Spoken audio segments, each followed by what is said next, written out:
Hello everyone, welcome to another episode of TCG Talk, back today with another video. And in today's video, I'm going to be giving you my Calling Dallas recap video, kind of talk about my matchups, talk about my list, some funny iterations with it, and just overall my first experience in my first major calling event, or first event above a Battle Hardened, I would say.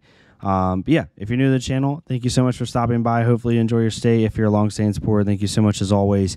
We'll get right into the video. We'll talk about it. No, nothing crazy. But yeah, really quick, first calling event. Didn't know what to expect. For the TLDR, I went 7-5. So made day 2, and I was technically the top placing Katsu in the event, whatever you want to say, whatever you can get for the clickbait. But no, it was a lot of fun. Definitely exceeded expectations of the event. I was just trying to go to have fun and see people that I never met before in person, a lot of people I know online in the community, and really just enjoy my time in my first major event. I told myself whether I went 0-7 day 1, it didn't matter. I was not going to drop. I was going to play it out and just really have the full experience. Did not, my wildest dreams, think I was going to make day 2. Like, yes, you'd want to make day 2. I think that was my ultimate goal. But really, my goal was just to win a few games, you know, not completely bottom out at no wins or something, but had no expectations competitively. But I was super excited for it. So yeah, I ended up playing, doing really well day 1. I went 6-1, started really well. I ended up playing 2 Bravos, 2 Dories, a Uziri, and a Bolton day 1. So no Lexi and no Jeremiah. Now that sounds like a really good thing when you first talk about it. But if you would have told me, like, hey, you're not going to play a Lexi or a Jeremiah, especially not play a Jeremiah, which is what I want to play ideally most of the time, but you are going to play 2 Dory, 2 Bravo, and a Uziri, I would not have taken that. I'd rather play Lexi. Bravo and Uziri are both very difficult matchups for me, and Dorinthia is not fun either if she, draws really well. So round 1, played a Dorinthia, ended up winning that one. Nothing too much to say about that. Just kind of, played a good game, good solid game 1-0. Round 2 was against a Bravo.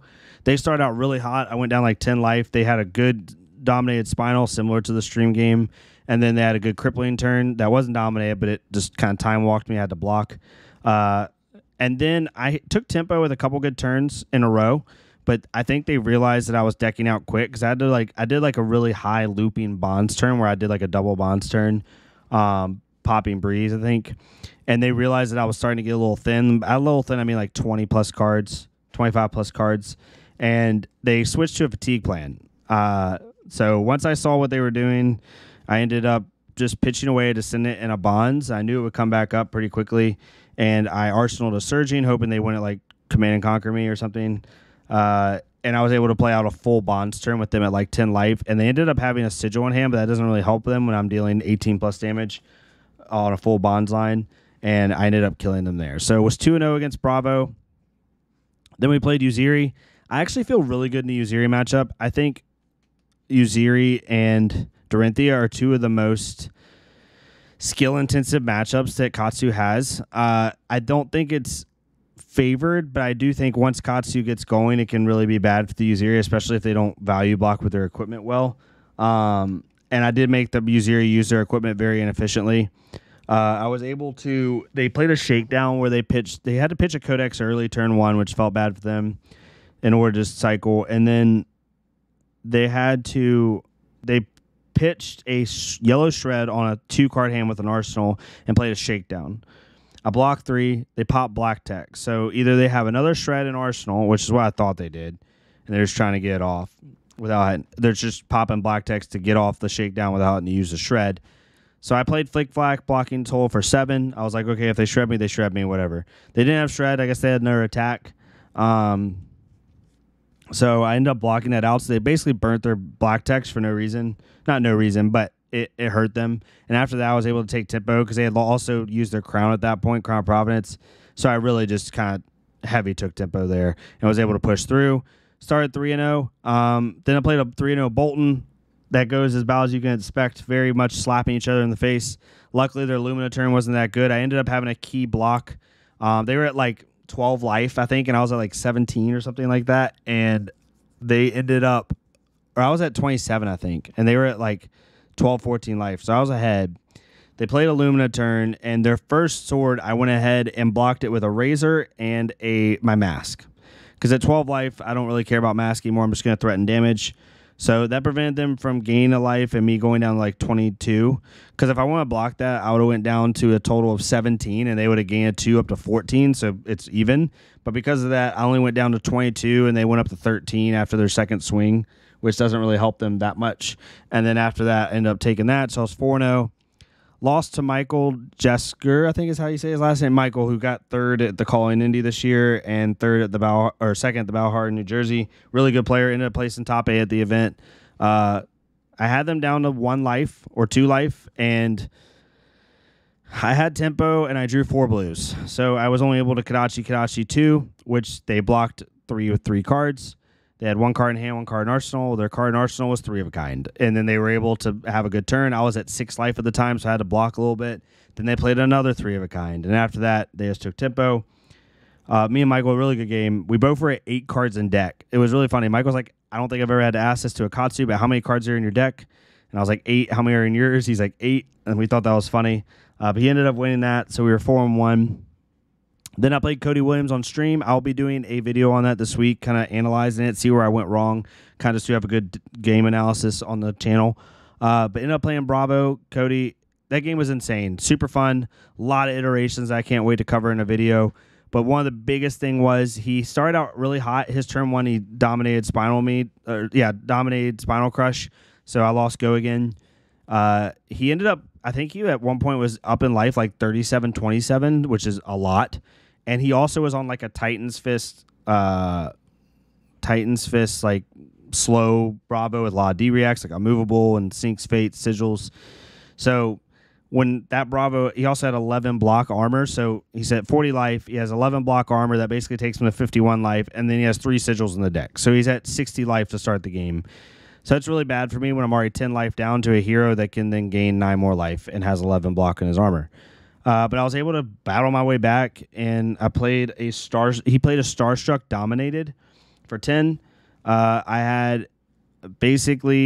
had a D-React, I believe. I have to remember the play. I had a D-React. Basically, I was able to block it, like prevent the Starstruck Crush effect by blocking with Mask, or take Starstruck and Time Walk myself.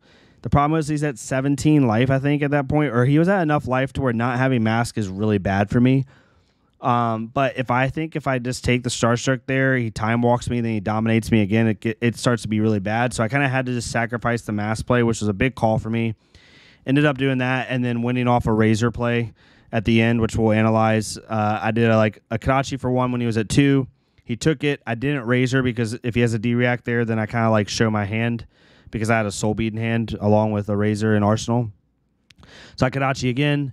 He blocks it for 3. I Razor it up to 4. That's going to kill him. So he has to play a defense reaction. And he had an Unmovable in hand, which sucks for him, which means he has to pitch a card to play a card. So now he's expended 3 cards from hand. He only has 1 card left. And I play Soul Bead Strike for 4. So it's a break point. He only can block 3. I win the game off that. So that was awesome. Amazing game. So at that point, I am now 5-1. And then I beat a Dorinthia in the last round of day 1, which really they pop bolters like turn 2, which is fine. I mean, they're trying to get tempo. But the thing with Dorinthia is once you pop bolters against me, I'm not blocking you. Unless you have a Warrior's Valor, and even then I probably won't block you. I'm going to make you have like the God Hand every turn. Because if you can't give your axe or your blade go again, I'm just going to not block because I'm not triggering Reprise. And that's what happened. They popped bolters, and Jarrett said he had 8 reds he drew after that, so he just kind of got unlucky. So then it finished day 6-1. I was 10th place going into day 2. And then day 2 went really bad. I won my first game against Dromai off a really good Bonds turn at the end to close it out. I went all the way down to 3 when they were at 10. And I'd played like a Heart and Cross Trap into Surging, into Whelming, into Bonds, and then to like Descendant because I drew off Mask, into another Bonds, into a Fluster. Like it was stupid damage. Ended up winning that game. Lost to Merrick Kemp next. I was 7-1 at that point, feeling really good. 4 games left. Good shot, top 8. And then I lost out after that. I lost my next 4 games, went 7-5. But I played Merrick Kemp, who at the time was 8-0 on Dash. He's won Pro Tour Baltimore. Really good player. I got him down to 2 life. Really, really crazy game. At the beginning of the game, I had 2 really unplayable hands. He started with Induction Chamber, which was a little interesting. So I was like, he's probably on the hybrid build. And he had Adaptive Plating. So I actually thought he was on Fatigue at first, or like a Tree Frog. But I was like, it's really hard for me to believe a Tree Frog Dash has gotten this far in the tournament. But that's what I thought initially. But my first hand was unplayable. I had like 2 blues, a Warmongers, and a red Fluster. So I like Kadachi'd, and then attacked with like blue Fluster, arsenaling the red Fluster or something like that. And then the next turn, another unplayable hand after he had a normal turn where I had to block with 1 card with I think off a Pulse Wave Harpoon. So I had an Arsenal Fluster Fist, and then I had a blue Whelming, which is terrible. I Kadachi flustered. He chose not to block the Fluster, which gave me a Mass Draw. I had to pop Breeze Rider Boots to then go get Bonds of Ancestry, so then I could play that Whelming in hand into Bonds and then Fluster. So I was able to push 11 more damage to keep tempo. And then after that, we just kind of went back and forth, and he got me off a key Pulse Wave turn at the end to close it out. But I got him a 2 life, so really, really good game there. Then ended up playing Lexi. I played another Lexi where their turn 1, they did like Ice Quake, Ring Major, 3 of a kind. So you can guess how that game went. Round 11, at this point, I am 7-3, and I have an outside chance at making top 8 if I win the next 2 because my breakers were super good, but it's very unlikely. And I played a Dromai, which I feel good in a Dromai, but they tonal tied me turn 3 or turn 4 or something like that, and then played a Uvia the turn after that. And Uvia, when I don't have Mask, is really crappy. So ended up losing that game. The Dromai matchup, I think, truly is 50-50 now. Tome really changes the deck. It allows them to play Dominia, Tomultai, and Uvia for a lot easier time. Then the last round, I played Bury Spurlock, local, and also legend in the game right now. Really good game, just outvalued me with Lexi. It's Brody. Really good game. Ended up 7-5. So I placed 37th. Not where I wanted to be after such a good day 1, but like I said, I had 0 expectations for this competitively. I'm selfishly, if I can be selfish for a second, is like I think a lot of people, which is totally fine, just see me as a content creator, not as a competitive player. And I want to be known a little bit more as at least a decent competitive player. And I want to be able to show like, hey, I'm decent enough on Katsu for you to take my advice. And so because of that, I was glad I was able to do good enough showing to be like, hey, like, you know, I can back what I'm saying with some of these deck choices. So it felt really good. I had super fun. I want to say really quick before we get into the deck, if I can take 30 seconds, is the amount of support I had was like, it fucked me up, pardon my language, in a good way. I did not expect the amount of support. Like, I knew people would, like, you know, cheer me on in our Discord and the TCG Talk Discord and, like, friends and stuff. But the amount of people added me on Twitter and in chat, people were, like, basically demanding for me to play on stream day 1. And casters and players, big players coming up and saying, you know, keep it going, man, rooting for you. Like, it was unexpected. And was a little bit emotional in that way because it was really fun to see that. So anyone that came up and said hi, said thank you, added me, whatever, even if you just watched the stream game or even just, you know, following in general, thank you all so much. It really meant a lot. It was super fun, and it was kind of just, it was weird. It was interesting to get that much support. I'm not saying it's not deserved or, you know, don't do it, but it was just really interesting. I'm not used to that type of stuff, so it messed me up a little bit. But anyway, thank you all so much. I went 7-5. This is the list. I won't go card by card. I am going to do, and so what you can expect from me this week, I'm going to do a analysis of the Bravo game. I'm going to do a deck tech where I talk about my upgrades of how it changed the deck, and I'm also going to do a full sideboard guide. People have been asking me to do that. I'm going to do it with the updated changes because it makes sense to do that. Similar to how like Levi Rouch does it on Roundtable Wraith with Azalea. I'm going to do like a long, like hour-long video going literally every single matchup and do that. And then I'll also do like a recap of the calling, like top 8-wise and stuff like that. We're also going to be doing some interviews with the Rio guys who did really well with Katsu. But with this deck, first thing I want to talk about, I'm a freaking laugh at myself for a second. So up to Friday night, like 10 o'clock, I was going to play a Rockney in the call-in. And then I was like, you know what? It's my first call-in. I got to play the hero that got me into the game. I'm going to play Katsu. Quickly put my deck list together on Fabry and on my normal deck list to fill it out, to print it out so I can take it. I knew I wanted to put McGinty in the list because I knew we'd have a lot of Bravo. I thought Bravo was going to be the third most represented deck behind Jeremiah and Lexi. I also knew that there was this weird, apparently like slower fatigue Jeremiah list rolling around. So I was like, you know what? McGinty's really good for that. Let's put it back on the list. And I added it in, but I forgot to add Lord of Wind. I literally have McGinty in this list without Lord of Wind. So the fact that I made day 2 with a borked McGinty list is funny. Regardless, the card's not bad. Even without Lord of Wind, it's a 1-for-4 3 block. That's combos. It pairs in a flick flack. It works with breaking skills. It's a breakpoint late game. It does all the things you want to do anyway. And it's a 1-for-5 combo go again, right, at worst. And the good thing is no, up until top 8, no one's going to know I don't have Lord of Wind on my list. So it didn't hurt the power of the deck. I just found it really funny. It's so fitting for me to make a mistake like that. Just hilarious, really. But McGinty should be in this list. This is my updated list. I'll go over this in a later video where I basically have Lord of Wind on the list. I changed some blues around, so on and so forth. When it comes to the equipment, I'm running just Mask of Momentum. I do not have Mask of Pouncing Links in the deck. For Mask of Momentum, it's just the way I like to play. I like to force interaction with Katsu. I think the power of Katsu is forcing interaction, and Mask of Momentum does that every single play. I think Mask of Pouncing Links, although it's very powerful, and I'm not saying don't use it. If you like that playstyle, do it. But even against heroes like Bravo and Icelander, I still feel like I can force Mask of Momentum very consistently and force blocks out of their hand. And all of those heroes, I want to do that. I'd never want them to hold cards for big turns. So especially like Bravo. So because of that, I just like Mask of Momentum. It fits my play style better, and so I'll only have that in the list regardless of who I'm playing against. Especially decks like Uziri. Uziri and Arachne, people keep saying like you won't get Mask of Momentum off. No, like you can push damage to those heroes pretty consistently if you're sequencing correctly. So I don't quite agree with that one. But regardless, Mask of Momentum is where it was at. Other key matchup that was insane, Heart and Cross Trap. So if you are running Art of War in your list, Tunic is really, really good. And I highly suggest mainboarding Tunic. If you're not running Art of War like me, I'd never see a reason to run Tunic unless it's Wizard.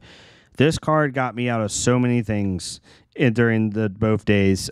Even on the Bravo game, I don't remember the exact line. We'll go over it in the video. But it was something like I had a 3-card hand. I think I had like Surging Descendant Bonds, which is literally unplayable, right? If I don't have Heart and Cross Trap. The best thing I can do is pitch Surging for Descendant, then play Bonds, and then go get like a Fluster or something, which feels really bad. But with Heart and Cross Trap, I was able to pop this, play Surging, play Descendant, play Bonds, play something else. So for 0 resources, able to play out my whole entire hand. Card's too good. It just gets you out of jail free, allows you to have stupid, crazy Bonds turns. Even turns like where you have a blue, a Surging, a Descendant, and a Bonds. I'm able to then, pop it and play Surging. That way I can potentially discard my blue to go get like a Whelming and then go get another Bonds with Bonds and then have like a looping turn, right?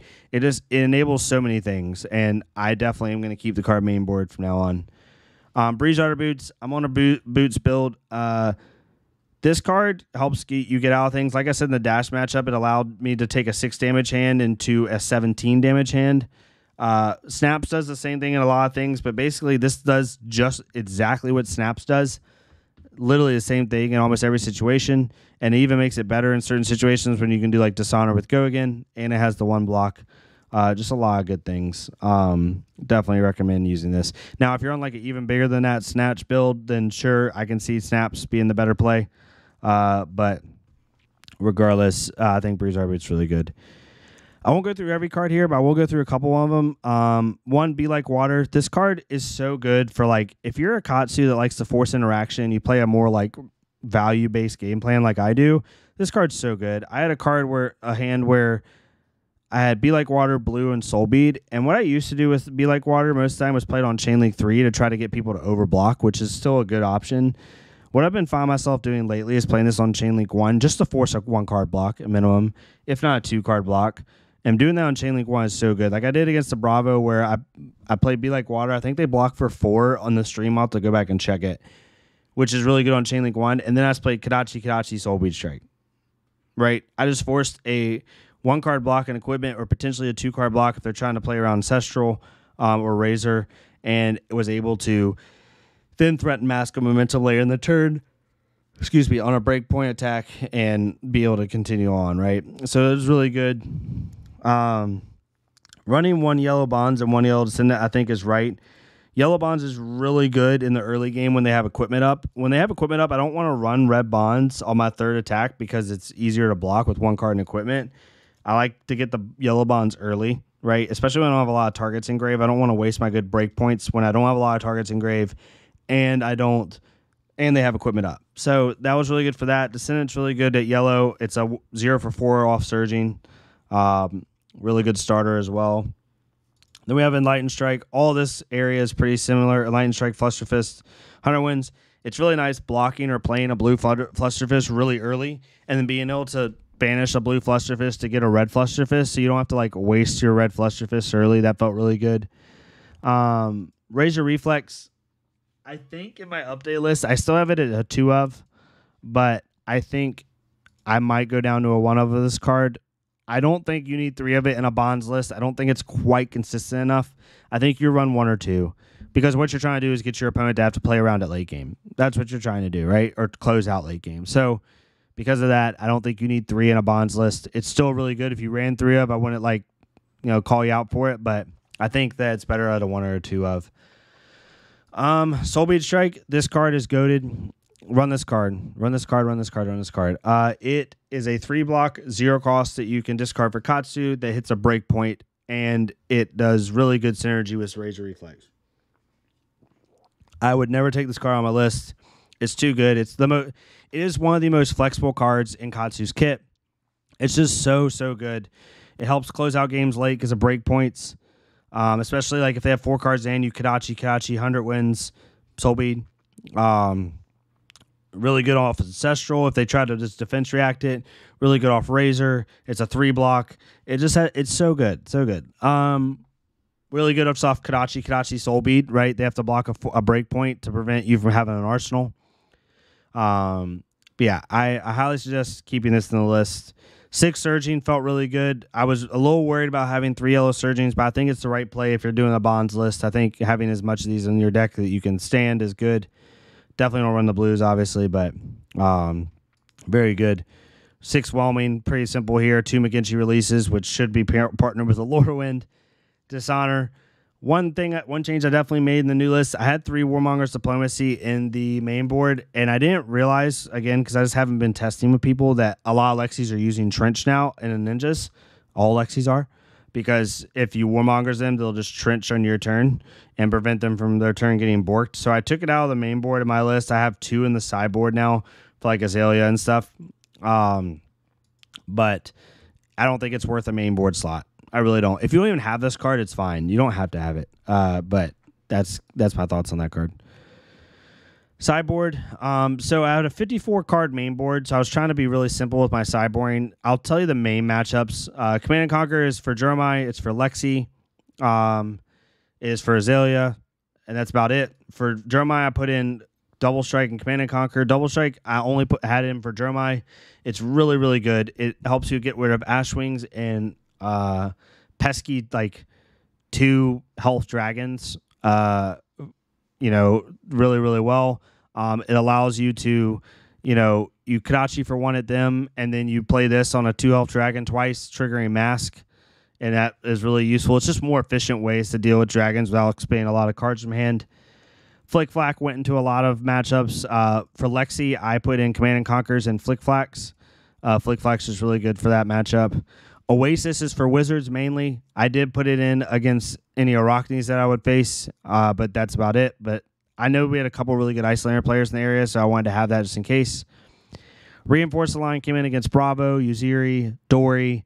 Against all those heroes, I have a 62-card deck. I put in Flick Flack, Sinks, and Reinforces and go up to 62 cards. So it's really good for that. Sinks against Dory, Bravo, Uziri, Arachne. And then we have AB2 for Wizards. If I'm playing against a Runeblade, somehow, some way, I would put in Tide Flippers. And then Tunic is for Wizards. So pretty simple. I like to keep my sideboard simple and know exactly what I have to board in. So this is for Jeremiah, Lexi was Command and Conquer and Flick Flack. Azalea would be Command and Conquer and Flick Flack. Potentially Sync. I might go up to 63 cards against her. Bravo is just all the defensive pieces except for Oasis. And Oasis was for actually probably Azalea and Wizard. Definitely Wizard is the main point for this. But this is the list. I'm going to do another full updated list video here soon. But for TLDR, in case you don't make it to that one, I sideboarded Warmongers. I put in Lord of Wind. I took out one double strike and one sink below. So took out one double strike, one sink below, one Warmongers in order to make room for my 3 Lord of Winds. So I took out 3 to put in 3 and then put my Warmongers inside. That's basically what I did. I'm pretty happy with where that's at. We'll have to figure out sideboarding. I'll do that in the video later, but that's where I was at. So I went 7-5. Super happy with how it went. Well exceeded expectations. Hopefully you can take this list, even the updated one. Be on the lookout this week. You can definitely take this list. Just if you take this list specifically, like I said, just take out 1 Warmongers, 1 sink below, and 1 double strike, and put in Lord of Wind, and then put the rest of the Warmongers inside. But that's basically the list. Definitely test it out. Let me know what you think. Super happy with it. Art of War, I did not run. I can do another video on why I don't run Art of War, but I just don't like the inconsistency of it at times. It's not the way I like to play, but I know it has had really good results. So, you can't argue against it too much. But yeah, let me know what you think of the list. Let me know if you came up and said hi to me, say hi in the comments below. I appreciate all y'all's support. Y'all are amazing. Definitely just keep being positive. Go to other creators. Give them the same positivity y'all gave even a fraction of me this weekend. That would be really appreciated for me. Go to also the other players who made top 8. Go to their Twitters. Go to their handles. Tell them congratulations. We had some really good players in top 8. Yuki Lee Bender made it. Jacob Ball. Michael made it, who I played against. Really, really good players. So definitely give them a shout out. Go look at it. Thank you so much to LSS for hosting the amazing event. Savage Feats and Ethan, Mansant's crew, y'all did an amazing job as always. Coverage. Tannen and Brendan and Steven, DM Armada doing all the casting. Y'all are crazy. Keep it up, please. We need more events like that with that high quality of coverage. It really makes the game grow. But yeah, let me know what y'all think, and I'll see y'all next time on TCG Talk. Thank y'all so much. Have a good night.